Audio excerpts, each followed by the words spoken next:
എൻ്റെ പേര് father Mathai. I am an alcoholic. Hi, Mother. Acha. Hi, Hi, Hi. ദൈവകൃപയാലും കൂട്ടായ്മയുടെ സഹായത്താലും നിങ്ങളുടെ ഓരോരുത്തരുടെയും സഹായത്താലും ഇന്നേ ദിവസം എനിക്ക് കുടിക്കേണ്ട ആവശ്യം ഉണ്ടായില്ല. ഞാൻ ഇത് പറയാൻ തുടങ്ങിയിട്ടിപ്പം 33 വർഷം കഴിഞ്ഞു. 34ാമത്തെ വർഷത്തിലേക്ക് ഞാൻ കടന്നു. ഈ 21 സെപ്റ്റംബർ 21-ാം തീയതി എൻ്റെ 34ാമത്തെ ബർത്ത്ഡേ ആയിരുന്നു. ഇത്രയും വർഷങ്ങളിൽ ഞാൻ ഈ പ്രോഗ്രാമിൽ കൂടെ സഞ്ചരിക്കുന്നു വിതൗട്ട് എ റിലാപ്സ്. പലരും എന്നോട് ചോദിച്ചു, അച്ഛാ എന്താണ് ഈ കുടിക്കുന്നതിൻ്റെ കാരണങ്ങൾ? ഞാൻ എൻ്റെ ജീവിതത്തിൽ ഞാൻ കുടിക്കാനുള്ള കാരണങ്ങൾ അതേക്കുറിച്ച് ഞാൻ പലപ്പോഴും എന്നോട് തന്നെ ഞാൻ ചോദിച്ചിട്ടുണ്ട്. എൻ്റെ ഓർമ്മയിൽ പപ്പ മരിക്കുന്നത് വരെ മദ്യപിച്ച് ഞാൻ കണ്ടിട്ടില്ല. എന്നാൽ ഞങ്ങള് 4 ആൺമക്കള് 4 പേരും മദ്യപാനിയായി മാറി, ഇൻക്ലൂഡിങ് മൈസെൽഫ് എ പ്രീസ്റ്റ്. രണ്ടാമത് ഞാൻ എന്നോട് തന്നെ ചോദിക്കുമായിരുന്നു, ഞാനൊരു വൈദികനാണ്, എങ്ങനെയാണ് ഞാൻ ഇതിനകത്ത് വന്ന് പെട്ടത്? പലപ്പോഴും എനിക്ക് ഉത്തരം കിട്ടാത്ത ഒരു ചോദ്യമായിരുന്നത്.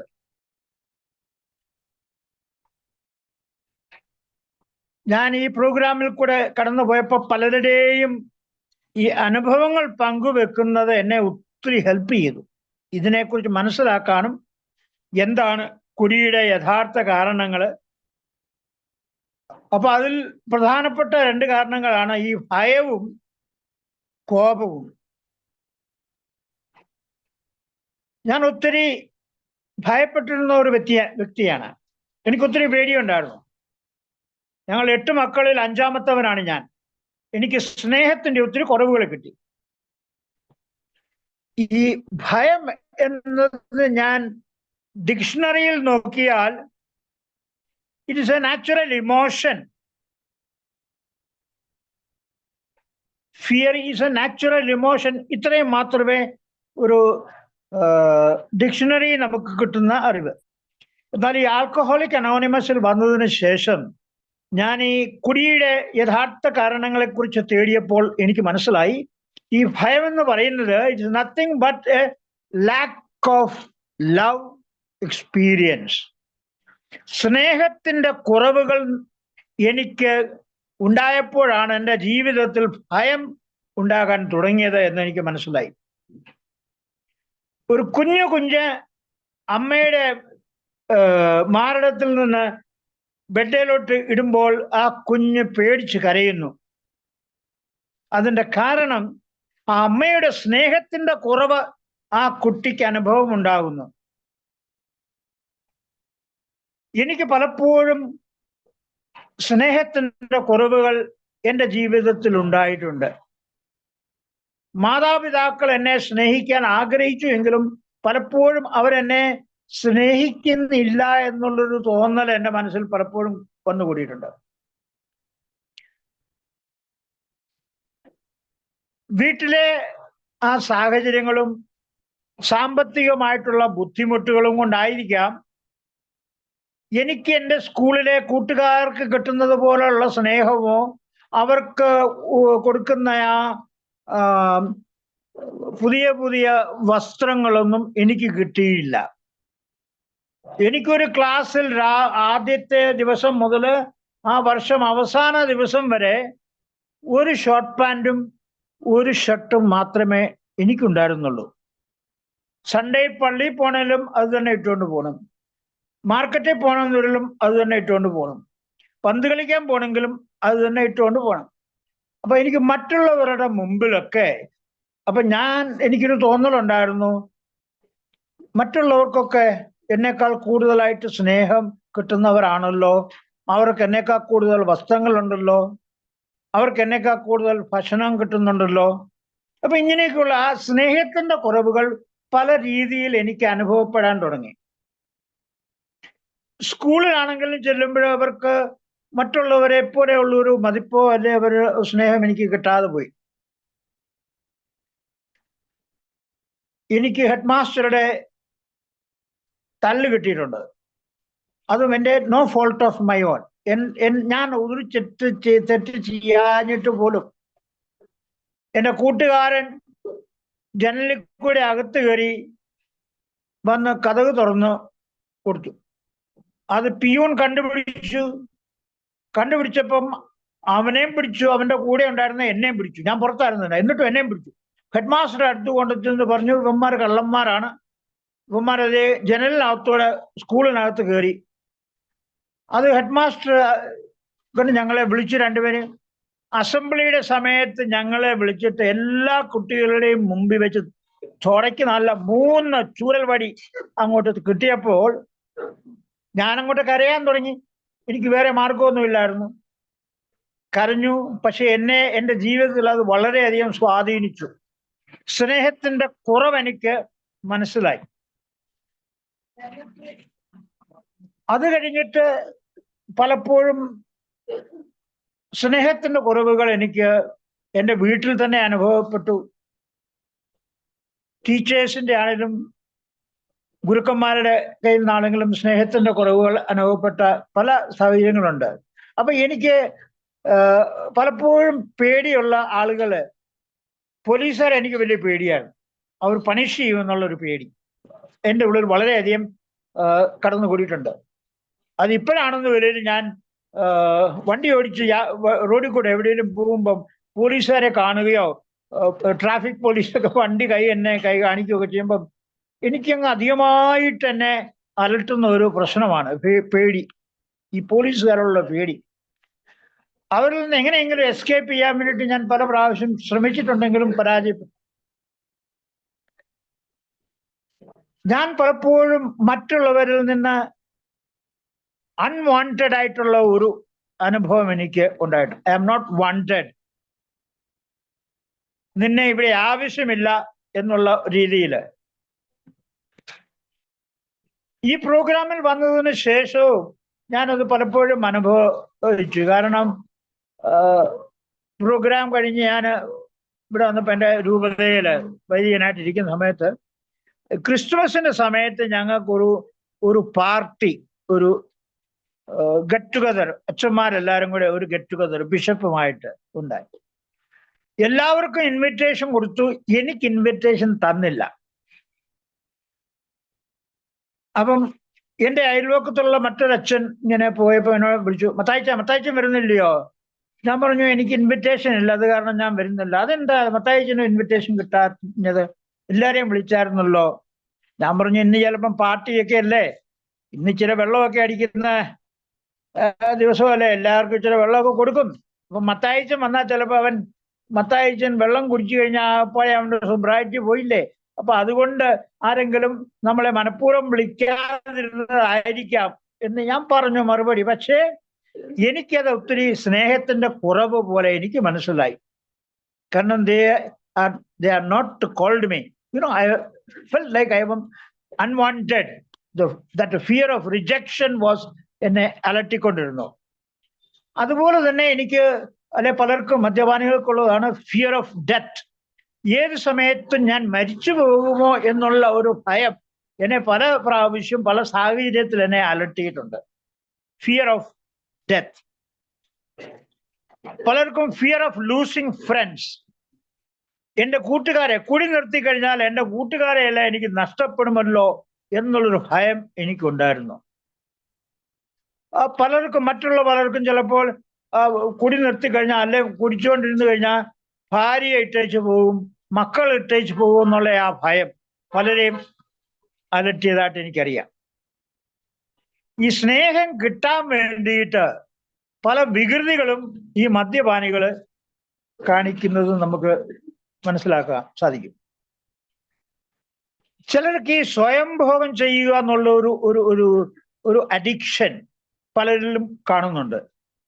ആ സ്നേഹത്തിന്റെ കുറവ് അനുഭവിച്ച ആൾക്കാർക്കാണ് ഇങ്ങനെയുള്ളൊരു പ്രോബ്ലം കൂടുതലായിട്ട് കാണാൻ സാധിക്കുന്നത്.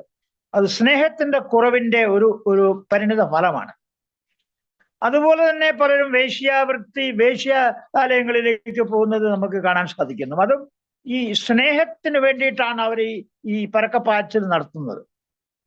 അമിതമായ ഭക്ഷണം കഴിക്കുക, ഒരു അൺസിസ്റ്റമാറ്റിക് ആയിട്ടുള്ളൊരു ജീവിതം നയിക്കുക, ഒരു ഡിസിപ്ലിൻഡ് ലൈഫ് നടത്താതെയൊക്കെ ഇരിക്കുന്നത്, ഇതൊക്കെ ഈ സ്നേഹത്തിന്റെ കുറവ് ഉണ്ടായിട്ടുള്ള ആളുകൾക്കുണ്ടാകുന്ന വികൃതികളാണ് ഇതെല്ലാം. ഇനിയിപ്പൊ ഞാൻ സംസാരിക്കാൻ ആഗ്രഹിക്കുന്നത് എങ്ങനെയാണ് നമ്മുടെ ഈ സ്നേഹത്തിന്റെ കുറവിനെ, അല്ലെ ഈ ഭയത്തെ നമ്മളിൽ നിന്ന് അകറ്റാനും ഭയമില്ലാതാക്കാനും ഭയമില്ലാതെ ജീവിക്കാനും നമുക്ക് എങ്ങനെയാ സാധിക്കുന്നത് എന്നുള്ള ഒരു ഇത്. സ്നേഹത്തിന്റെ കുറവ് അനുഭവിച്ചവർക്ക് പലപ്പോഴും സ്നേഹം കിട്ടാൻ വേണ്ടിയിട്ട് നാം പലരെയും പലതരത്തിലും നമ്മൾ പല വികൃതികളും നമ്മൾ കാട്ടിക്കൊടുക്കും. ഈ സ്നേഹം എന്ന് പറയുന്നത് പിടിച്ചു വാങ്ങാനോ വിലയ്ക്ക് വാങ്ങാനോ ഉള്ള സാധനമല്ല. സ്നേഹം നമുക്ക് ലഭിക്കുന്നത് നാം സ്നേഹം കൊടുക്കുവാൻ തുടങ്ങുമ്പോഴാണ്. We receive what we give. ഞാൻ സ്നേഹം കൊടുക്കാൻ തുടങ്ങുമ്പോഴാണ് എനിക്ക് സ്നേഹം ലഭിക്കുവാൻ തുടങ്ങുന്നത്. അപ്പൊ ഞാൻ സ്നേഹം ആർക്കൊക്കെയാണ് കൊടുക്കേണ്ടത്, എങ്ങനെയാണ് കൊടുക്കേണ്ടത്, എങ്ങനെ സ്നേഹം കൊടുത്താൽ എനിക്ക് സ്നേഹം തിരിച്ചു കിട്ടും? ആദ്യമായി ഞാൻ എന്നെ തന്നെ സ്വയം സ്നേഹിക്കാൻ പഠിക്കണം. മദ്യപാനിയെ സംബന്ധിച്ചിടത്തോളം അവൻ സ്വയം സ്നേഹിക്കുന്ന വ്യക്തിയല്ല. സ്വയം അവൻ ദ്രോഹിച്ചുകൊണ്ടിരുന്നു, സ്വയമേ അവൻ അബ്യൂസ് ചെയ്തുകൊണ്ടിരുന്നു, physical abuse and emotional abuse. സ്വയമേ അവൻ ടേക്ക് കെയർ ചെയ്യില്ല, ഭക്ഷണ സമയത്ത് കഴിക്കില്ല, അലക്കി വൃത്തിയാക്കിയ വസ്ത്രം ധരിക്കില്ല, ദിവസവും കുളിക്കുകയില്ല. അവന്റെ സംസാര ഭാഷ അശ്ലീലമായിട്ടുള്ള ഭാഷ സംസാരിക്കുന്ന ഒരു വ്യക്തിയാണ്. അപ്പൊ സ്നേഹം കിട്ടാത്ത ഒരു വ്യക്തിയുടെ ബിഹേവിയറാണ് ഈ പറഞ്ഞതൊക്കെ. അപ്പൊ സ്നേഹം ലഭിക്കാൻ വേണ്ടിയിട്ട് നാം സ്നേഹം കൊടുക്കാൻ ശ്രമിക്കണം. ആദ്യമായി നാം സ്വയം സ്നേഹിക്കാൻ തുടങ്ങണം.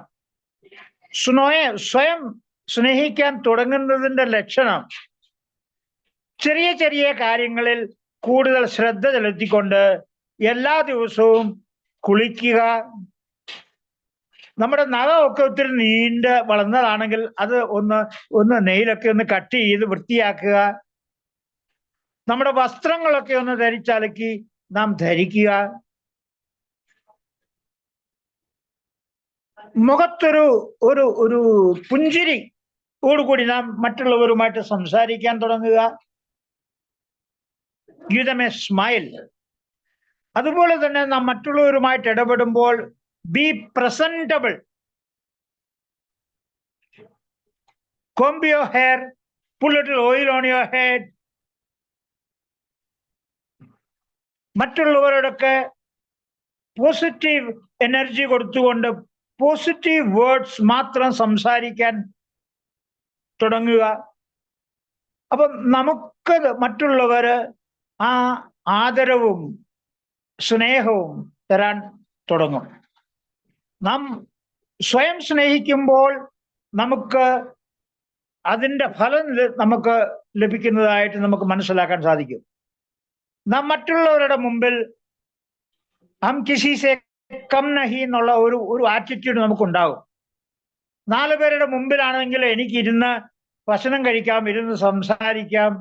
അപ്പൊ ഞാൻ എന്നെ തന്നെ ഒന്ന് ഡിസിപ്ലിനിൽ കൊണ്ടുവന്ന് ഒരു വൃത്തിയായിട്ടൊക്കെ 4 പേരുടെ മുമ്പിൽ ഇരിക്കുകയാണെന്ന് അത് ഞാൻ എന്നെ തന്നെ സ്നേഹിക്കുന്നതിന്റെ ഒരു ഭാഗമാണ്.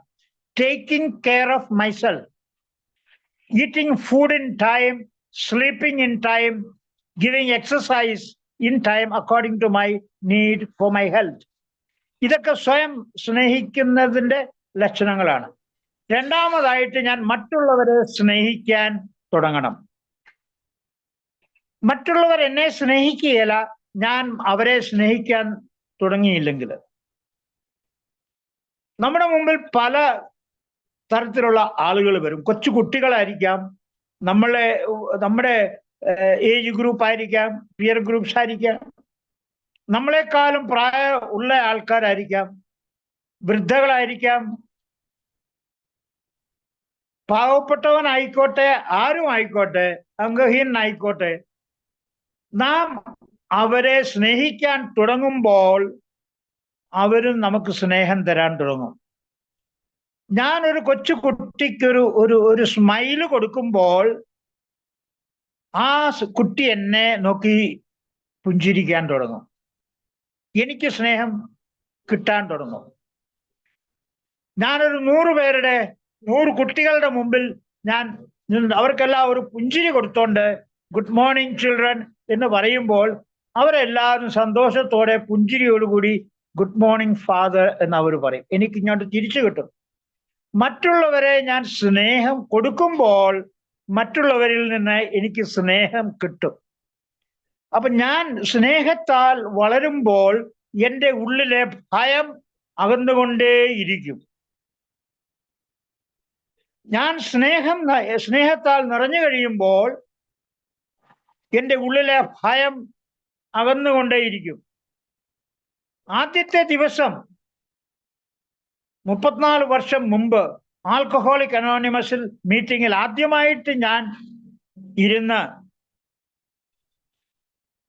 എന്നോട് ചെയർപേഴ്സൺ ആവശ്യപ്പെട്ട് മത്തായിച്ചൻ ഒന്ന് ഷെയർ ചെയ്യാമോ? അപ്പൊ ഞാൻ എല്ലാവരുടെയും മുമ്പിൽ എഴുന്നേറ്റ് നിന്ന് പറഞ്ഞു, I am father Mathai, I am an alcoholic. എന്റെ ഷെയറിങ് കേട്ടതിന് ശേഷം അവിടെ ഉണ്ടായിരുന്ന എല്ലാവരും എന്റെ അടുത്ത് വന്നിട്ട് എന്നെ ആലിംഗനം ചെയ്തുകൊണ്ട്, hi father Mathai, we are not different. എന്നെ അവർ അംഗീകരിച്ചു, എനിക്ക് അവർ സ്നേഹം തന്നു. ആ ഒരു അനുഭവം എന്നെ വളരെയധികം എൻ്റെ ജീവിതത്തെ സ്പർശിച്ചു, ജീവിതത്തിൽ മാറ്റങ്ങൾ ഉണ്ടാക്കി. ഞാൻ ആദ്യമായിട്ടാണ് സ്നേഹം അനുഭവിച്ചത്. ഞാൻ ഒരു മദ്യപാനിയാണെന്ന് അറിഞ്ഞു, സ്നേഹിക്കാൻ ഉണ്ടല്ലോ എന്നുള്ള ഒരു വിശ്വാസം, ആത്മവിശ്വാസം എൻ്റെ ഉള്ളിലുണ്ടായത് ആ ഒരു ദിവസമാണ്. അപ്പൊ എനിക്ക് കിട്ടി മറ്റുള്ള മദ്യപാനികളിൽ നിന്ന്. അപ്പൊ അങ്ങനെ സ്നേഹം എനിക്ക് കിട്ടിയപ്പോൾ എൻ്റെ ആ ഭയം മാറി. ഞാനൊരു ആൽക്കഹോളിക് ആണ് എന്ന് പറയുന്ന ഒരു ഭയം എന്നിൽ ഉണ്ടായിരുന്നത് അത് മാറി. മറ്റുള്ളവരുടെ മുമ്പിൽ ഞാൻ ആൽക്കഹോളിക് ആണെന്ന് പറയുവാൻ ആഗ്രഹിച്ചതല്ല, എനിക്ക് ഭയങ്കര ഭയവും നാണക്കേടും തോന്നിയിട്ടുണ്ട്. പക്ഷെ ഇന്ന് എന്നെ ആരെങ്കിലും വിളിക്കുമ്പോൾ ഞാനൊരു ആൽക്കഹോളിക് ആണ്, എൻ്റെ പേര് ഫാദർ മത്തായി എന്ന് പറയാൻ എനിക്ക് ഭയമില്ലെന്ന്, എനിക്ക് സന്തോഷമേ ഉള്ളൂ. എന്നെ കേൾക്കുന്ന മദ്യപാനികൾക്ക് അതൊരു പ്രചോദനം കൂടെയാണെന്നുള്ള വിശ്വാസം എനിക്കുണ്ട്. അപ്പൊ എനിക്ക് എൻ്റെ ഉള്ളിലെ ആ ഭയം പതിയെ മാറിക്കൊണ്ടിരുന്നു, എനിക്ക് സ്നേഹം കിട്ടാൻ തുടങ്ങിയപ്പോൾ. പിന്നെ മൂന്നാമത്തെ തലം, ഞാൻ ദൈവത്തെ സ്നേഹിക്കാൻ തുടങ്ങി, ദൈവത്തിന് സ്നേഹം കൊടുക്കുവാൻ തുടങ്ങി. ഇന്ന് ഞാൻ മദ്യപാനത്തിൽ നിന്ന് അകന്ന് ജീവിക്കുന്നു എങ്കിൽ അത് ദൈവത്തിന്റെ കൃപയാണ്. ദൈവത്തിന്റെ കൃപ കൊണ്ട് മാത്രമാണ്, എൻ്റെ കഴിവ് കൊണ്ടല്ല. ഞാൻ ദൈവത്തോട് കൃതജ്ഞതയുള്ളവനാണ്. അപ്പൊ ഞാൻ ദൈവത്തെ സ്നേഹിക്കാൻ തുടങ്ങി.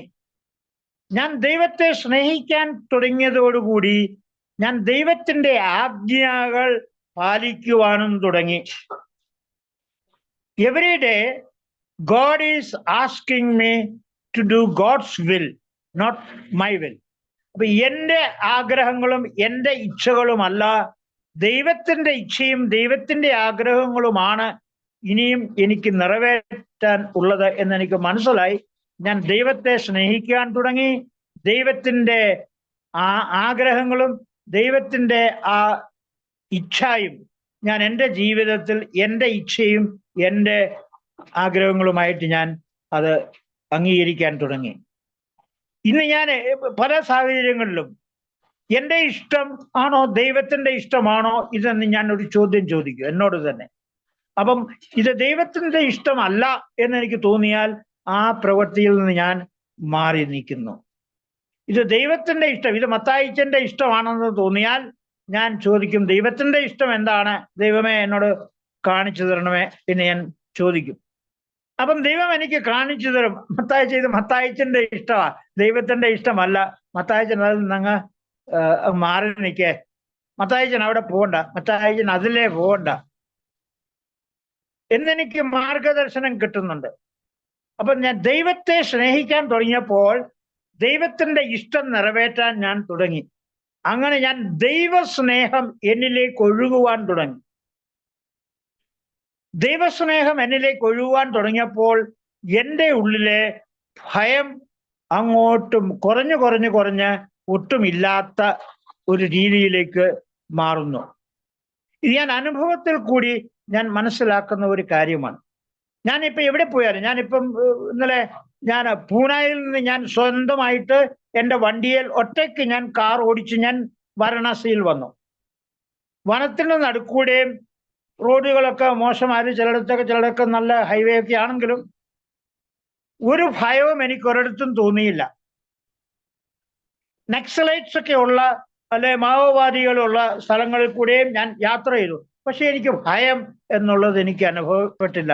കാരണം എനിക്ക് വിശ്വാസമുണ്ട്, ഞാൻ ദൈവം എൻ്റെ കൂടെയാണ് യാത്ര ചെയ്യുന്നത്, ദൈവം എൻ്റെ കൂടെ സാന്നിധ്യത്തിലാണെന്നുള്ള ആ ദൈവത്തിന്റെ സാന്നിധ്യം ഞാൻ മനസ്സിലാക്കുന്നത് കൊണ്ട് എനിക്കൊരു ശകലം പോലും ഭയമുണ്ടായില്ല വന്ന വഴിക്ക് എന്നുള്ളത് സത്യമാണ്.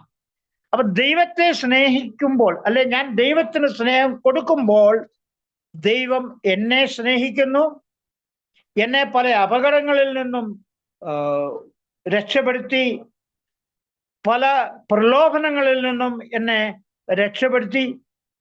കാരണം പുറത്തെ ജീവിതം എന്ന് പറയുന്നത് പ്രലോഭനങ്ങളാൽ നിറഞ്ഞതാണ്. പലതരത്തിലുള്ള പ്രലോഭനങ്ങൾ, പൈസയ്ക്ക് വേണ്ടിയിട്ടുള്ള പ്രലോഭനങ്ങൾ,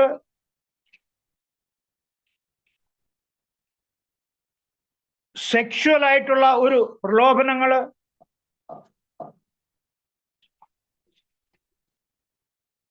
അങ്ങനെ പലതരത്തിലുള്ള തെറ്റായ മാർഗത്തിൽ കൂടെ പോകാനും തെറ്റായ കാര്യങ്ങൾ ഞാൻ ചെയ്യുവാനും എനിക്ക് പ്രലോഭനങ്ങൾ ഉണ്ടാകും ഈ സോബർ ലൈഫിൽ ഞാൻ മുമ്പോട്ട് പോകുമ്പോൾ.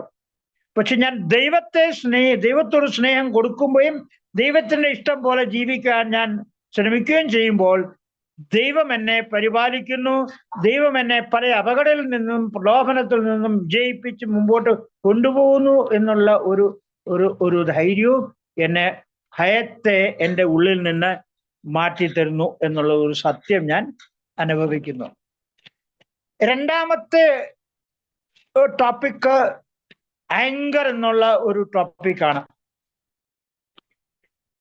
അതുപോലെ തന്നെ ഞാൻ ഈ ഡിക്ഷണറിയിലൊക്കെ നമ്മൾ വായിച്ചു നോക്കുമ്പോൾ ആങ്കറിന്റെ ഡെഫിനിഷൻ എന്നതാണ്, പരിഭാഷ എന്താന്ന് നോക്കുമ്പോൾ അതും ഒരു നാച്ചുറൽ നെഗറ്റീവ് ഇമോഷനാണ് ആങ്കർ. പക്ഷേ എൻ്റെ ജീവിതത്തിൽ ഞാൻ ഈ ആൽക്കഹോളിക് അനോണിമസിന്റെ ജീവിത രീതിയിൽ കൂടെ മുമ്പോട്ട് പോയപ്പോൾ, ഞാൻ പഠനം നടത്തിയപ്പോൾ എനിക്ക് മനസ്സിലായി ആങ്കർ എന്ന് പറയുന്നതിന്റെ അർത്ഥം പെയിൻ റിസീവ്ഡ്, വേദന എനിക്ക് ലഭിച്ചു, എനിക്ക് വേദന ലഭിച്ചു എന്നുള്ളതാണ് ഈ കോപമെന്നുള്ളതിൻ്റെ യഥാർത്ഥ പരിഭാഷ. എനിക്ക് പലതരത്തിലുള്ള വേദനകൾ അനുഭവിക്കേണ്ടതായിട്ട് വന്നു എൻ്റെ ചെറുപ്പം മുതൽ ഇന്നേ വരെയുള്ള കാലഘട്ടത്തിൽ.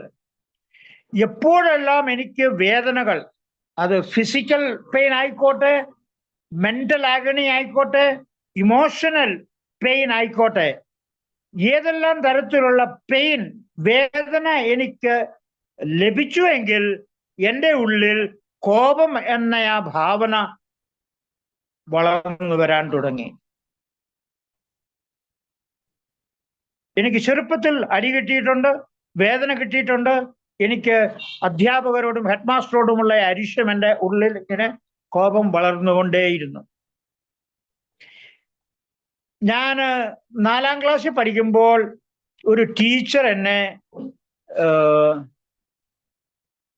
എന്നോട് പറഞ്ഞു, ഒരു ആദ്യ വെള്ളിയാഴ്ച ദിവസമായിരുന്നു. അപ്പം ഞങ്ങളുടെ സ്കൂളില് ക്രിസ്ത്യാനികളും ഉണ്ട്, ഹിന്ദുക്കളും ഉണ്ട്, മുസ്ലിങ്ങളും ഉണ്ട്. അപ്പം ടീച്ചർ പറഞ്ഞു ക്രിസ്ത്യാനികളെല്ലാം എഴുന്നേറ്റ് നിൽക്കടാന്ന് പറഞ്ഞു. അപ്പൊ എനിക്ക് തോന്നി ഞാനൊരു ക്രിസ്ത്യാനിയാണ്, അപ്പൊ ഞാൻ എഴുന്നേറ്റ് നിന്നു. എന്നിട്ട് ഞങ്ങളോട് പറഞ്ഞു, നിങ്ങൾ ലൈനായിട്ട്, ഒരു ലൈൻ ആണുങ്ങളുടെ, ഒരു ലൈൻ പെണ്ണുങ്ങളുടെ, നിങ്ങൾ ലൈനായിട്ട് പള്ളിയിലോട്ട് പോകാൻ പറഞ്ഞു. എന്തിനാ പോകുന്നതെന്നോ എന്താണെന്നൊന്നും എനിക്കറിയത്തില്ല. ഇത്രയും ഞാൻ ആജ്ഞ കേട്ടു. ടീച്ചർ പറഞ്ഞു ക്രിസ്ത്യാനികൾ എഴുന്നേൽക്കുക, ലൈനായിട്ട് പള്ളിയിൽ പോവുക. ഞാൻ ലൈനായിട്ട് എല്ലാവരുടെയും കൂടെ പള്ളിയിൽ ചെന്നു. ആക്ച്വലി അന്ന് അവിടെ ഞങ്ങളുടെ ഒരു പള്ളിയിൽ ഇങ്ങനെ ഒരു സ്കൂളിലൊരു ഇതുണ്ടായിരുന്നു. എല്ലാ ആദ്യ വെള്ളിയാഴ്ച ദിവസങ്ങളിലും കുട്ടികൾ പള്ളിയിൽ ചെന്ന് കുമ്പസാരിക്കണം.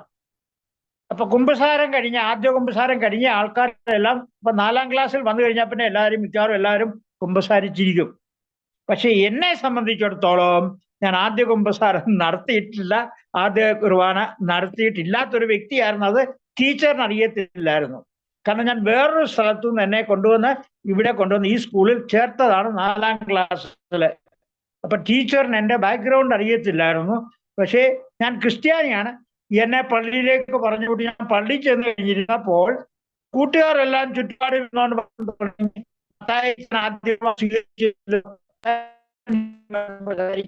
ഈ വർത്തമാനം കേട്ടിട്ടുണ്ട്. കുമ്പസാരക്കൂട്ടിലിരുന്ന വികാരിയച്ഛൻ എഴുന്നേറ്റ് ഞങ്ങളുടെ അടുത്ത് പറഞ്ഞു ചോദിച്ചു, എന്നാടാ നീയൊക്കെ ഇവിടെ നിന്ന് വർത്തമാനം പറയുന്നത്? എല്ലാരും എന്റെ മുമ്പിലേക്ക് കൈ ചൂണ്ടിക്കൊണ്ട് പറഞ്ഞത് മത്തായി വന്നിരിക്കുന്നു കുമ്പസാരിക്കാനായിട്ട്. അവൻ കുമ്പസാരം ചെയ്ത ആ തീർവാനയും കൈക്കൊള്ളാത്തവനാ. ഉടനെ എന്നോട് പറഞ്ഞു, നീ ഒന്ന് എഴുന്നേറ്റ് നിൽക്കടാന്ന് നീ പറഞ്ഞു.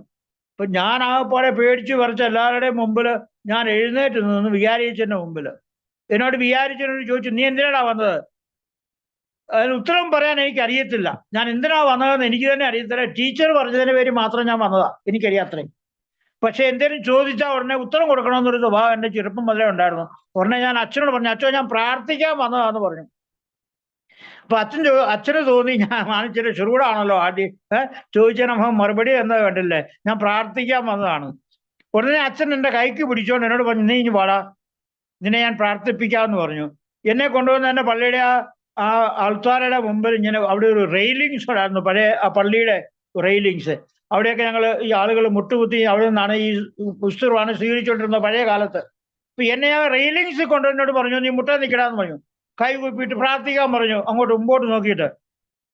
അപ്പൊ ഞാൻ അവിടെ മുമ്പോട്ട് നോക്കിയിട്ട് പ്രാർത്ഥിക്കുകയാണ്. എന്റെ ദൈവമേ, എന്നെ ഈ പണിഷ്മെന്റ് എനിക്ക് കിട്ടുന്നതായിരിക്കും, ഒരു പിടിയും കിട്ടുന്നില്ല. ഞാൻ എന്നാ തെറ്റ് ചെയ്തിട്ടാണ് എനിക്ക് ഈ പണിഷ്മെന്റ് കിട്ടുന്നത്? അതും മുട്ടയിൽ ആദ്യമായിട്ട് എൻ്റെ ജീവിതത്തിൽ മുട്ടയിൽ നിന്ന് നിൽക്കാൻ പറഞ്ഞത് ഞാൻ ചെയ്യുന്നതാണ്. കുറച്ചു നേരം കഴിഞ്ഞപ്പോൾ എൻ്റെ മുട്ടിന് വേദന എടുക്കാൻ തുടങ്ങിയപ്പോൾ ഞാൻ കരയാൻ തുടങ്ങി. അപ്പൊ എനിക്ക് ആ വികാരിച്ചുകൊണ്ട് ഭയങ്കര അരിശം തോന്നി, എൻ്റെ ഉള്ളിൽ അരിശം തുടങ്ങി. ആ ടീച്ചർ എന്നെ പള്ളിയിലേക്ക് പറഞ്ഞു വിട്ട ടീച്ചറിനോട് എനിക്ക് അങ്ങോട്ട് അരിശം അങ്ങോട്ട് തുടങ്ങി. എന്റെ പുറകിലിരിക്കുന്ന ആൺകുട്ടികളും പെൺകുട്ടികളും എല്ലാം എന്നെ നോക്കി കളിയാക്കുകയായിരിക്കും, ചിരിക്കുകയായിരിക്കും എന്നുള്ളൊരു തോന്നൽ എൻ്റെ മനസ്സിൽ കൂടെ കടന്നു പോകുന്നു. അപ്പൊ എൻ്റെ ഉള്ളിൽ വേദന അങ്ങ് വർദ്ധിച്ചുകൊണ്ടിരിക്കുന്നു. അതേസമയം എൻ്റെ ഉള്ളിലെ ആ കോപവും അങ്ങ് വർദ്ധിച്ചുകൊണ്ടേയിരുന്നു, അതേ പ്രപ്പോർഷനില്. പക്ഷെ എനിക്കൊന്നും ചെയ്യാൻ പറ്റുന്നില്ല, കരയുക എന്നുള്ളത് അതിന് അപാരമായിട്ട്. അപ്പൊ ഞാൻ അവിടെ ഇരുന്ന് കരഞ്ഞു. 2-3 മണിക്കൂർ നേരം ഞാൻ അവിടെ ഇരുന്ന് കരഞ്ഞുകൊണ്ടിരുന്നു, മുട്ടയെ കുത്തി.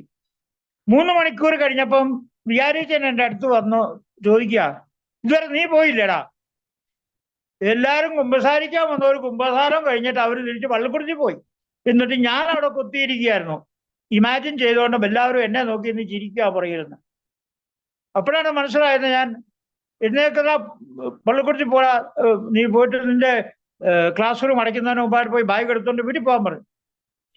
ഞാൻ പേടിച്ച് ക്ലാസ് റൂമിൽ ചെന്നപ്പോഴത്തേക്ക് ക്ലാസ് റൂം എല്ലാം അടച്ചു കഴിഞ്ഞു, പിള്ളേരെല്ലാം വീടുകളിലേക്ക് പോയി.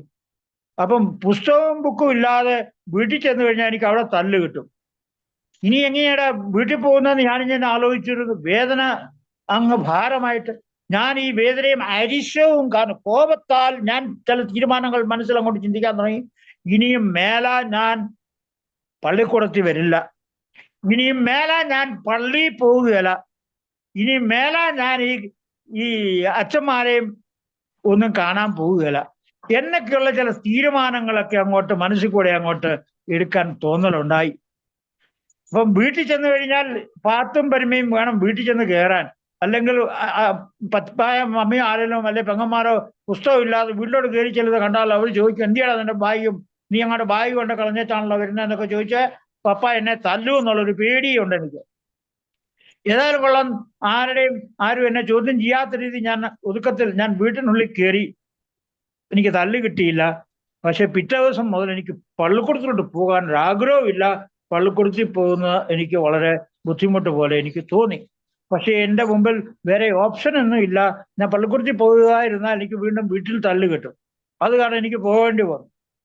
എൻ്റെ ജീവിതത്തിൽ അരിശം ഇങ്ങനെ വളർന്ന് വളർന്ന് വന്നതിൻ്റെ ഒരു പശ്ചാത്തലം ഇതാണ്. എനിക്ക് വേദന ലഭിച്ചു. എന്നെ മുട്ടേ കുത്തി നിർത്തി 3 മണിക്കൂർ. എൻ്റെ മുട്ടിന്റെ അടിയിൽ ചെറിയ തരി പോലുള്ള മണല് തരികൾ അവിടെ ഉണ്ടായിരുന്നത് എൻ്റെ മുട്ടയിലോട്ട് കയറിയിട്ട് എനിക്ക് വേദന സഹിക്കാൻ മേലാത്ത വേദന കിട്ടിയപ്പോൾ എൻ്റെ ഉള്ളിൽ കോപം വർദ്ധിച്ചു വർദ്ധിച്ചു വർദ്ധിച്ചു വന്നു. രണ്ടാമത് എനിക്ക് വേദന ഒത്തിരി ഉണ്ടായ ഒരു സംഭവം ഞാൻ നിങ്ങളുമായിട്ട് പങ്കുവെക്കാൻ ആഗ്രഹിക്കുന്നത്, ഞാൻ സ്കൂളിൽ നിന്ന് പഠിത്തമല്ല കഴിഞ്ഞ് മെട്രിക് കഴിഞ്ഞിട്ട് ഞാൻ കേരളം വിട്ട് ഞാൻ രാജസ്ഥാനിൽ പഠിക്കാനായിട്ട് പോയി. അവിടുത്തെ പഠിത്തം കഴിഞ്ഞിട്ട് ഞാൻ നാഗ്പൂരിൽ എൻ്റെ പഠിത്തവും യൂണിവേഴ്സിറ്റി പഠനങ്ങളെല്ലാം നാഗ്പൂരിൽ യൂണിവേഴ്സിറ്റിയിലാണ് ഞാൻ ചെയ്തത്. അതെല്ലാം കഴിഞ്ഞൊരു വൈദികനായി. വൈദികനാകുന്നതിൻ്റെ 1 വർഷം മുമ്പ് ഞങ്ങൾക്കൊരു ഡീക്കൻ പട്ടം എന്ന് പറഞ്ഞൊരു പട്ടമുണ്ട്. അപ്പൊ ആ ഡയക്കണേറ്റ് പട്ടം സ്വീകരിക്കുന്നതിന് മുമ്പായിട്ട് ചില ചടങ്ങുകളൊക്കെ ഉണ്ട് സെമിനാരിയുടെ. ഞാൻ കാഞ്ഞിരപ്പള്ളി രൂപതയിൽ നിന്നുള്ള സീറോ മലബാർ രൂപത ആണ് കാഞ്ഞിരപ്പള്ളി. അവിടുന്ന് ഞാൻ ജോലി ചെയ്യുവാനായിട്ട് എന്നെ വിളിച്ചത് വാരണാസി രൂപതയിലേക്കാണ്. അത് ലാറ്റിൻ ഡയസിസ് ആണ്. അപ്പൊ അന്നത്തെ കാനൻ ലോ അനുസരിച്ച് സീറോ മലബാർ സഭയിൽ നിന്ന് ലത്തീൻ സഭയിലേക്ക് ഒരു വൈദികനാകാൻ പോകുന്ന ആളുകൾക്ക് NOCയുടെ ആവശ്യമുണ്ട്. No objection certificate from the home diocese bishop. അപ്പോൾ കാഞ്ഞിരപ്പള്ളി ബിഷപ്പിന്റെ ഒരു NOC സർട്ടിഫിക്കറ്റ് എനിക്ക് വേണം. അതിനെ ഞങ്ങൾ ഡെമിസോറിയൽ സർട്ടിഫിക്കറ്റ് എന്നാണ് പറയുന്നത്. അപ്പൊ ഡെമിസോറിയൽ സർട്ടിഫിക്കറ്റ് എനിക്ക് കിട്ടിയില്ല. കാരണം എൻ്റെ പപ്പ വികാരിച്ചനോട് പറഞ്ഞു, അച്ഛ ഡെമിസോറിയൽ സർട്ടിഫിക്കറ്റ് എന്ന് പറഞ്ഞൊരു സർട്ടിഫിക്കറ്റ് ആവശ്യപ്പെടുന്നുണ്ട്, മത്തായിച്ചന് ഓർഡിനേഷൻ കൊടുക്കണമെന്ന് വരില്ല. അതുകൊണ്ട് അച്ഛനൊരു സർട്ടിഫിക്കറ്റ് എങ്ങനെയാ ഒന്ന് പറഞ്ഞത്, അത് ബിഷപ്പ് കൊടുക്കേണ്ട സർട്ടിഫിക്കറ്റാണ്, എനിക്ക് എഴുതാൻ പറ്റുകയില്ല. ഞാൻ വേണേ ഒരു ആപ്ലിക്കേഷൻ അങ്ങോട്ട് ഫോർവേഡ് ചെയ്യാം. അത് ചെയ്യാൻ പറഞ്ഞു. ആപ്ലിക്കേഷൻ ഫോർവേഡ് ചെയ്തപ്പം ചോദിച്ചു, മത്തായിച്ചൻ എന്തിനാ ലാറ്റിൻ ഡയസിലേക്ക് പോകുന്നത്? സീറോ മലബാർ ഡയസിസിലേക്ക് അച്ഛന്മാരുടെ ആവശ്യമുണ്ടല്ലോ, വേണമെന്നൊരു മത്തായിച്ചനോട് സീറോ മലബാർ ഡയസിസിൽ അച്ഛനാകാൻ പറ. ലാറ്റിൻ ഡയസിലേക്ക് പോകാൻ ഞാൻ അനുവാദം കൊടുക്കുകയില്ല, NOC തരില്ല എന്ന് ബിഷപ്പ് നമുക്ക് കർശനമായിട്ട് പറഞ്ഞു. എന്നും പറഞ്ഞ് എനിക്ക് ഡെമിസോറിയൽ സർട്ടിഫിക്കറ്റ് തന്നില്ല. രണ്ടാമത് എനിക്കൊരു പ്രശ്നമുണ്ടായി. ഓർഡിനേഷന്റെ തലേ ദിവസം റെക്ടർ എല്ലാവരെയും വിളിച്ചു. ഞങ്ങൾ 14 പേരായിരുന്നു ഒരു ബാച്ചില്. 14 പേരെ പിറ്റേ ദിവസം പട്ടം സ്വീകരിക്കാനായിട്ട് നിയോഗിച്ച ദിവസമാണ്. അപ്പൊ തലേ ദിവസം വൈകിട്ട് എന്നെ റെക്ടർ മുറിയിൽ വിളിച്ചു പറഞ്ഞു, മത്തായിച്ച നാളെ 13 പേർക്ക് പട്ടം കൊടുക്കുന്നതായിരിക്കും, മത്തായിച്ചന് നാളെ പട്ടം കൊടുക്കാൻ സാധിക്കില്ല. ഇത് കേട്ടപ്പോൾ ഞാൻ അതുപോലെ തന്നെ ഞാൻ എൻ്റെ ശരീരത്തോടു കൂടി ഞാൻ അങ്ങ് ഭൂമിയിലേക്ക് അങ്ങ് താണുപോയി എന്ന് എനിക്കങ്ങ് തോന്നിപ്പോയി. 14 വർഷം ഞാനൊരു വൈദികനാകാൻ ആഗ്രഹിച്ച് പഠിച്ച് പഠനമെല്ലാം തീർന്നു കഴിയുന്ന പട്ടത്തിന്റെ തലേ ദിവസം കേൾക്കേണ്ടി വന്നു, നാളെ മത്തായിച്ചന് പട്ടം സ്വീകരിക്കാൻ സാധിക്കുകയില്ല എന്ന്. ഞാൻ എൻ്റെ വീട്ടിൽ നിന്ന്, കേരളത്തിൽ നിന്ന് എൻ്റെ ഗസ്റ്റിനെയും റിലേറ്റീവ്സിനെയും എല്ലാം വിളിച്ചു. പട്ടം സ്വീകരണത്തിനുള്ള എല്ലാ കാര്യങ്ങളും ക്രമീകരിച്ചു.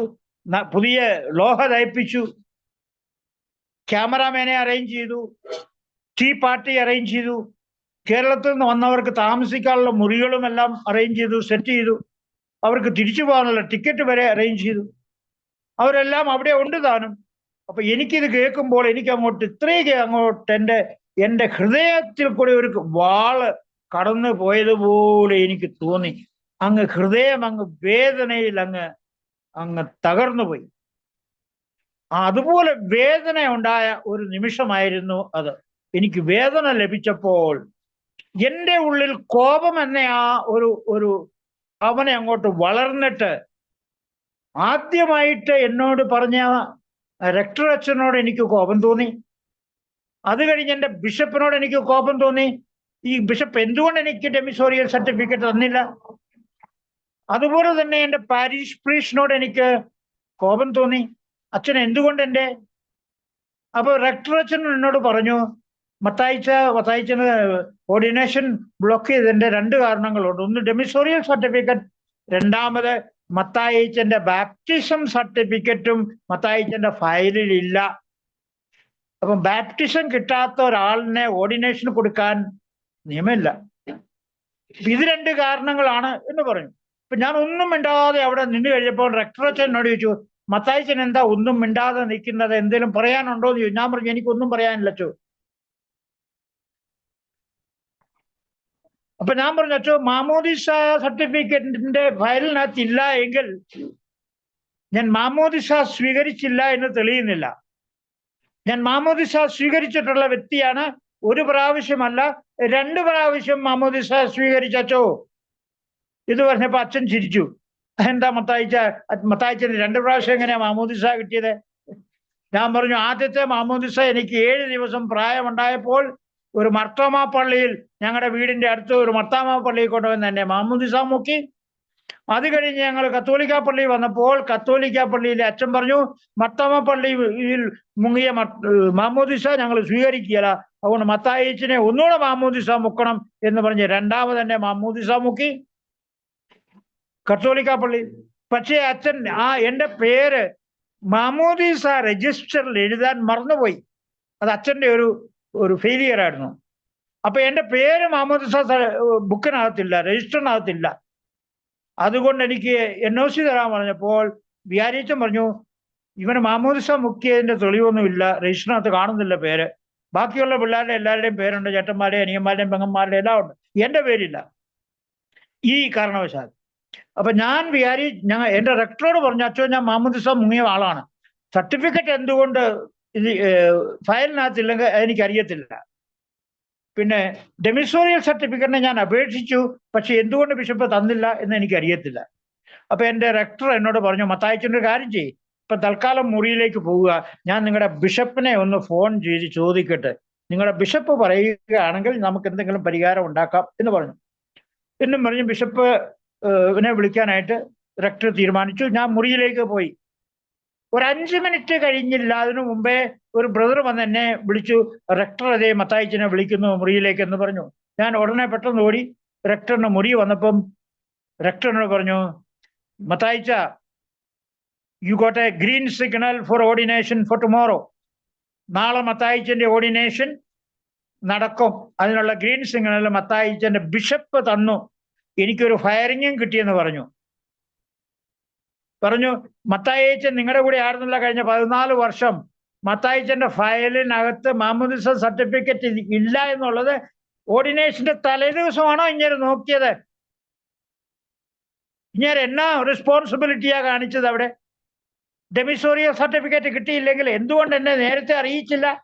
ഓർഡിനേഷന്റെ തലേദിവസമാണോ അറിയിക്കേണ്ട ദിവസം എന്ന് ചോദിച്ച് റെക്ടറിനായിട്ട് നല്ലൊരു ഫയറിങ് കൊടുത്തു ബിഷപ്പ്. അത് കഴിഞ്ഞിട്ട് ബിഷപ്പ് പറഞ്ഞു, give him the ordination with my command. If anything is required, I will get it from the Holy See. Dimissorial certificate ആയിക്കോട്ടെ, മാമോദിസ സർട്ടിഫിക്കറ്റ് ആയിക്കോട്ടെ, എന്തെങ്കിലും പ്രശ്നം ഉണ്ടെങ്കിൽ ഞാനത് പരിഹരിച്ചോളാം, നിങ്ങൾ ബുദ്ധിമുട്ടുണ്ട്. മത്തായിച്ചന് നാളെ ഓർഡിനേഷൻ കൊടുക്കാനെന്ന് എൻ്റെ ബിഷപ്പിന്റെ പെർമിഷൻ കിട്ടി. അങ്ങനെ പക്ഷേ എൻ്റെ ഉള്ളിലുണ്ടായ വേദന എനിക്ക് എൻ്റെ ജീവിതത്തിൽ ഒരിക്കലും എനിക്ക് മറക്കാൻ സാധിക്കില്ല. ആ വേദന കിട്ടിയത് കൊണ്ട് എൻ്റെ ഉള്ളിൽ കോപം വളരെ അധികമായിട്ടുണ്ടായി. ആ കോപത്തിൻ്റെ ആ വലയത്തിൽ ഞാൻ പെട്ടുപോയി. ആ കോപം എന്നെ അലട്ടിക്കൊണ്ടേയിരുന്നു. ഞാൻ കോപം കൂടുതലായിട്ടുണ്ടാകുമ്പം എൻ്റെ സമനില നഷ്ടപ്പെടുമ്പോൾ ഞാൻ മദ്യം ഉപയോഗിക്കാൻ തുടങ്ങി. മൂന്നാമത്തെ ഒരു ഇൻസിഡന്റ് എൻ്റെ ജീവിതത്തിൽ, എൻ്റെ പപ്പായെ ഒരാള് കത്തി കൊണ്ട് കുത്തി. കുറച്ചു നാൾ കഴിഞ്ഞപ്പോൾ എൻ്റെ പപ്പ മരിച്ചു പോകുന്നു. എനിക്ക് ആ ഒരു ഇൻസിഡന്റ് എനിക്ക് അങ്ങോട്ട് അംഗീകരിക്കാൻ പറ്റുന്നില്ല, എനിക്ക് മറക്കാൻ പറ്റുന്നില്ല. എന്നെ ഒത്തിരി എൻ്റെ ജീവിതത്തിൽ വേദന തന്ന ഒരു കാര്യമാണത്. എൻ്റെ പപ്പായെ കത്തി കൊണ്ട് കുത്തി. എൻ്റെ പപ്പ കുറച്ചു നാൾ കഴിഞ്ഞ് മരിച്ചു. എൻ്റെ ഓർഡിനേഷന് വരേണ്ട പപ്പായുടെ ഡോക്ടർ പറഞ്ഞു ഓർഡിനേഷന് പോകാൻ പാടില്ല, യാത്ര ചെയ്യാൻ പറ്റില്ല, ബനാറസ് വരെ യാത്ര ചെയ്യാൻ പറ്റില്ല എന്ന് പറഞ്ഞു. അപ്പൊ എൻ്റെ ഓർഡിനേഷന് പോലും എൻ്റെ പപ്പായ്ക്ക് വരാൻ സാധിച്ചില്ല. മമ്മി മാത്രമേ വന്നുള്ളൂ ഓർഡിനേഷന്. എന്നെ ഒത്തിരി വേദനിപ്പിച്ച ഒരു സംഭവമാണത്. എനിക്ക് ആ വ്യക്തിയോട് കോപം അങ്ങോട്ട് ഉണ്ടായിട്ട് അങ്ങോട്ട് റീവെഞ്ച് എടുക്കാനായിട്ട് എനിക്ക് തോന്നി. ആ ആളിനെ ഞാൻ കേരളത്തിൽ ഇനി ചെല്ലുമ്പോൾ ആ ആളിനെ ഞാൻ എങ്ങനെയെങ്കിലും നശിപ്പിക്കണം എന്നെ മനസ്സിൽ കൂടെ തോന്നലുകൾ ഉണ്ടായി. എൻ്റെ ജ്യേഷ്ഠന്മാരോടും എനിക്ക് കോപം അങ്ങോട്ടുണ്ടായി. അവർ ജീവനോട് വീട്ടിലിരിക്കുമ്പോൾ എന്തുകൊണ്ട് ആ മനുഷ്യനെ ജീവനോട് പുറത്തോടെ നടക്കാൻ അനുവദിക്കുന്നു? അവിടെ പോലീസുകാരില്ലേ, അവിടെ നിയമങ്ങളില്ലേ, എന്തുകൊണ്ട് അവനെ ജയിലിനകത്ത് ആക്കുന്നില്ല എന്നുള്ള പല ക്വസ്റ്റ്യൻ മാർക്കും എൻ്റെ മനസ്സിൽ കൂടെ കടന്നുപോയി. ഇനി ഞാൻ അവനെ ശരിക്കും എൻ്റെ മുമ്പിൽ വന്നു കഴിഞ്ഞാൽ ഞാൻ അവനെ തട്ടുമെന്ന് വരെ എൻ്റെ മനസ്സിൽ കൂടെ ചിന്തകൾ ഉണ്ടായി. അതുപോലെ കോപം എന്നെ അലട്ടിക്കൊണ്ടിരുന്നു. ഞാൻ കോപത്താൽ നിറഞ്ഞ ഒരു വ്യക്തിയായിട്ട് മാറി. മദ്യം കുടിച്ച് ഒരല്പമെങ്കിലും എനിക്ക് ആരെങ്കിലും വേദന തന്നാൽ എൻ്റെ കോപം എൻ്റെ സംയമനം നഷ്ടപ്പെടുത്തി, സമനില നഷ്ടപ്പെടുത്തി എനിക്ക് മദ്യപാനത്തിന്റെ അടിമയായി ഞാൻ മാറി. ഈ പ്രോഗ്രാമിൽ വന്നതിന് ശേഷം എൻ്റെ സ്പോൺസർ എന്നോട് ഒരിക്കൽ പറഞ്ഞു, മത്തായിച്ചന്റെ ഉള്ളിൽ ഒത്തിരി അരിശവും കോപവും ഉണ്ടല്ലോ, ഇങ്ങനെ അങ്ങോട്ട് പോയി കഴിഞ്ഞാൽ എങ്ങനെയാ? മത്തായിച്ചൻ വീണ്ടും കുടിക്കുമല്ലോ അങ്ങനെയാണല്ലേ. If you really love your sobriety you must get rid of your anchor എന്ന് പറഞ്ഞു. ഞാൻ പറഞ്ഞു, സാറേ അത് എങ്ങനെയാ, എനിക്കറിയത്തില്ല, എങ്ങനെയാണ് കോപത്തിൽ നിന്ന് രക്ഷപ്പെടുന്നതെന്ന് എനിക്കൊന്ന് പറഞ്ഞതാ. ഉടനെ എന്നോട് പറഞ്ഞു, you must forgive the people who have given U pain. ഞാൻ പറഞ്ഞു, സാറേ ഞാൻ എല്ലാവരോടും ഞാൻ ക്ഷമിക്കാം, പക്ഷേ എൻ്റെ അപ്പനെ കൊന്നവനോട് എനിക്ക് ക്ഷമിക്കാൻ സാധിക്കില്ല. സാർ എന്തുമാത്രം പറഞ്ഞാലും എനിക്കത് ചെയ്യാൻ സാധിക്കില്ല എന്ന് ഞാൻ പറഞ്ഞു. ഉടനെ എന്നോട് തിരിച്ചു മറുപടി പറഞ്ഞു, മത്തായിച്ചനെങ്കിൽ you will have to drink again. മത്തായിച്ചൻ വീണ്ടും പോയി കുടിക്കും. മത്തായിച്ച അത് ചെയ്യാൻ ആഗ്രഹിക്കുന്നില്ലെങ്കിൽ മത്തായിച്ചന് മുമ്പിൽ ഈ ഒരു ഓപ്ഷൻ അല്ലാതെ വേറൊരു സെക്കൻഡ് ഓപ്ഷൻ ഇല്ല. അവനോട് ക്ഷമിക്കുക എന്നുള്ള ഒരു ഓപ്ഷൻ മാത്രമേ ഉള്ളൂ. So you have to do it. Your only function is to forgive.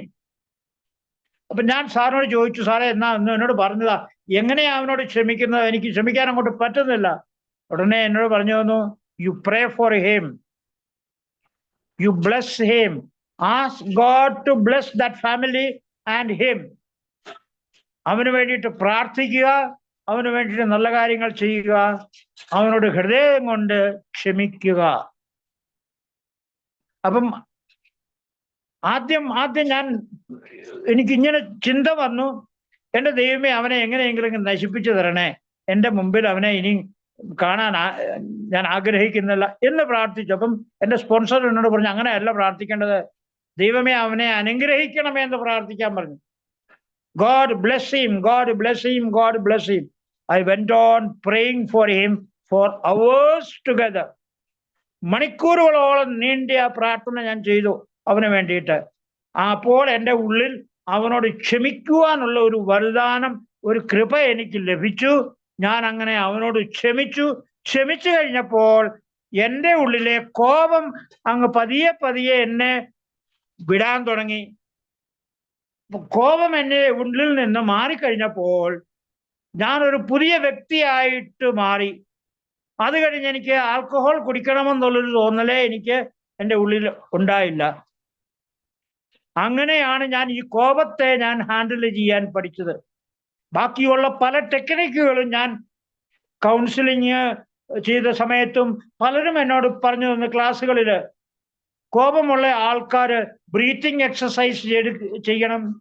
Breathing in peace and breathing out your anchor.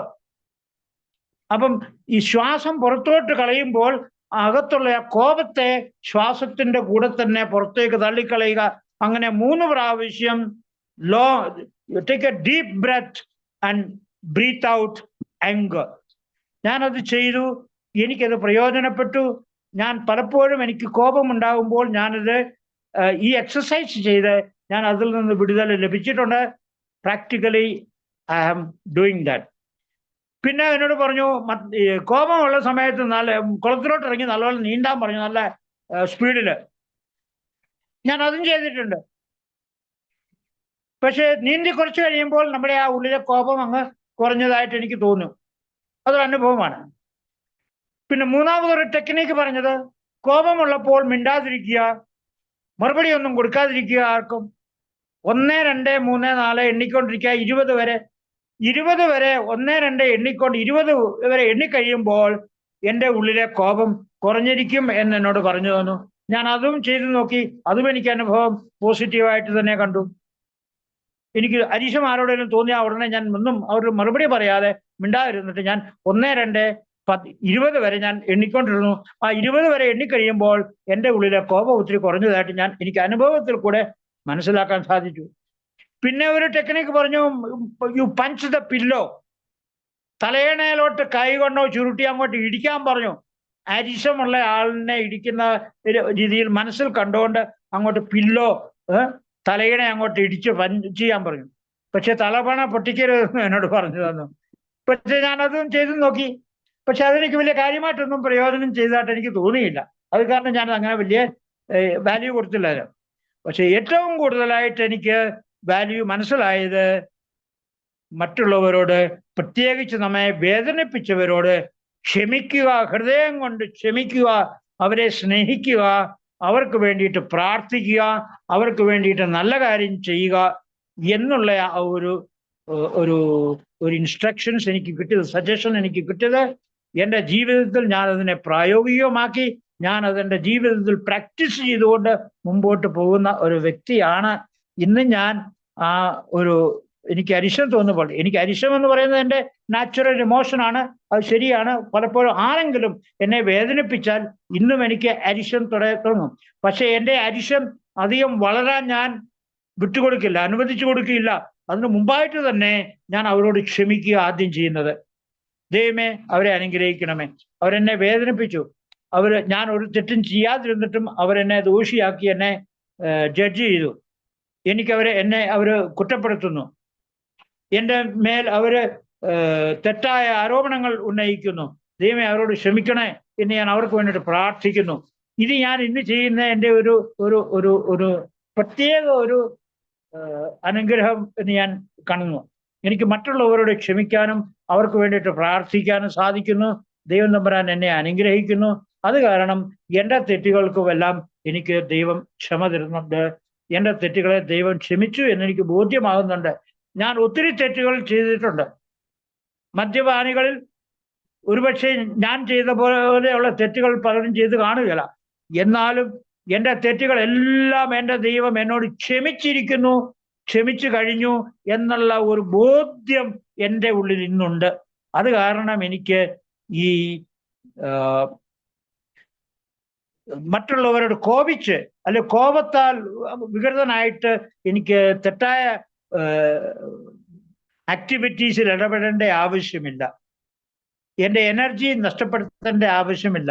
ഇന്നെൻ്റെ വായിൽ നിന്ന് നെഗറ്റീവായിട്ട് വാക്കുകൾ ഞാൻ വരാതിരിക്കാനായിട്ട് പ്രത്യേകം ശ്രദ്ധിക്കുന്നുണ്ട്. കാരണം എനിക്കറിയാം എനിക്ക് വേണ്ടുന്നത് പോസിറ്റീവ് എനർജിയാണ്. ആ പോസിറ്റീവ് എനർജി എനിക്ക് ലഭിക്കുന്നത് പോസിറ്റീവ് വേർഡ്സ് നമ്മൾ യൂസ് ചെയ്യുമ്പോഴാണ്. സകാരാത്മകമായിട്ടുള്ള വാക്കുകൾ ഞാൻ ഉപയോഗിക്കുമ്പോഴാണ് ഞാൻ മറ്റുള്ളവർക്ക് പോസിറ്റീവായിട്ടുള്ള ഊർജം കൊടുക്കുന്നത്. അപ്പൊ ഞാൻ ഊർജം മറ്റുള്ളവർക്ക് പോസിറ്റീവ് എനർജി കൊടുക്കുമ്പോൾ എനിക്ക് തിരിച്ചു കിട്ടുന്നതും പോസിറ്റീവ് എനർജിയാണ്. ആ പോസിറ്റീവ് എനർജിയിലാണ് ഞാൻ സൊബ്രൈറ്റി എന്നെ മെയിൻറ്റെയിൻ ചെയ്ത് ഞാൻ മുമ്പോട്ട് കൊണ്ടുപോകുന്നത്. അപ്പൊ ഇങ്ങനെ ഈ കോപത്തിൽ നിന്നുള്ള ഒരു പ്രശ്നത്തെ ഞാൻ ഫേസ് ചെയ്യുന്നു. ഞാൻ ഇത് പറയുന്നില്ല എൻ്റെ ഉള്ളിൽ ശകലം പോലും കോപമില്ല, ശകലം പോലും പെടാത്ത ഒരു വ്യക്തിയാണെന്ന് ഞാൻ പറയുന്നില്ല. ഇന്നും എന്നെ ആരെങ്കിലും വേദനിപ്പിച്ചാൽ എനിക്ക് കോപം ഉണ്ടാവും. ഓട്ടോമാറ്റിക്കലി എൻ്റെ ഉള്ളിൽ കോപം ഇങ്ങനെ പെട്ടെന്ന് ഇങ്ങോട്ട് വരും. പക്ഷെ അധികം നേരം ആ കോപം അവിടെ നിൽക്കാൻ, എന്നെ കൺട്രോൾ ചെയ്യാൻ ഞാൻ അനുവദിക്കില്ല. ഇന്ന് ആൽക്കഹോളിക് അനോണിമസിന്റെ പ്രോഗ്രാം എനിക്കുണ്ട്. മറ്റുള്ളവരുമായിട്ട് ഷെയർ ചെയ്യാനുള്ള അവസരമുണ്ട്. ഒരു ഫോൺ എടുത്ത് മറ്റുള്ളവരോട് സംസാരിക്കാം. എനിക്ക് എൻ്റെ ഉള്ളിലെ എൻ്റെ ഫീലിങ്സ് എനിക്ക് ഷെയർ ചെയ്യാൻ എനിക്ക് അവസരമുണ്ട്. എനിക്ക് പല സ്പോൺസേഴ്സ് ഉണ്ട്, ഞാൻ അവരുമായിട്ട് കോണ്ടാക്ട് ചെയ്യുന്നുണ്ട്. ഞാൻ ഈ ദിവസങ്ങളിലെല്ലാം ഞാൻ ആൽക്കഹോളിക്സിന്റെ കൂടിയാണ് താമസിക്കുന്നത്. എൻ്റെ കൂടെ എപ്പോഴും ആൽക്കഹോളിക്സ് ഉള്ളത് കൊണ്ട് അവരുടെ പ്രശ്നങ്ങളൊക്കെ എന്നോട് പറയുന്നുണ്ട്. ഞാൻ വിചാരിക്കും അവരുടെ പ്രശ്നങ്ങളുടെ മുമ്പിൽ എൻ്റെ പ്രശ്നം വളരെ ചെറുതാണല്ലോ എന്നെനിക്ക് ചിലപ്പോൾ തോന്നും. പക്ഷേ എനിക്കിന്ന് മറ്റുള്ളവർക്ക് ഒരു ചെവി കൊടുക്കാൻ സാധിക്കുന്നു. അവരുടെ പ്രോബ്ലം പറയുമ്പോൾ അവരുമായിട്ട് തിരിച്ച് സംസാരിക്കാൻ പോകുന്നതിന് പകരമായിട്ട് അവർക്ക് ഞാൻ നല്ലൊരു കാത് കൊടുക്കുന്നു, ശ്രവണം കൊടുക്കുന്നു, മറ്റുള്ളവർക്ക് സ്നേഹം കൊടുക്കുന്നു. അങ്ങനെയൊക്കെ ചെയ്യുന്നത് കൊണ്ട് എനിക്ക് സ്നേഹം തിരിച്ചു ലഭിക്കുന്നു. മറ്റുള്ളവർ എന്നെ കാത് തരാനായിട്ട് അവര് ഉത്സുകരാകുന്നു. ഇതൊക്കെ ഈ പ്രോഗ്രാമിൽ വന്നതിന് ശേഷം ഞാൻ അനുഭവിക്കുന്ന നല്ല കാര്യങ്ങളാണ്. ഞാൻ ദൈവത്തിന് നന്ദി പറയുന്നു. ഇത്രയും നേരം എന്നെ ശ്രവിച്ചുകൊണ്ടിരുന്ന നിങ്ങൾ ഓരോരുത്തർക്കും ഞാൻ നന്ദി പറഞ്ഞുകൊണ്ട് എൻ്റെ വാക്കുകളെ ഞാൻ അവസാനിപ്പിച്ചു കൊള്ളട്ടെ. Thank you. God bless you. Thank you മത്തായിച്ച, ഞങ്ങളോടൊപ്പം ഇത്രയും സമയം ചെലവഴിച്ച്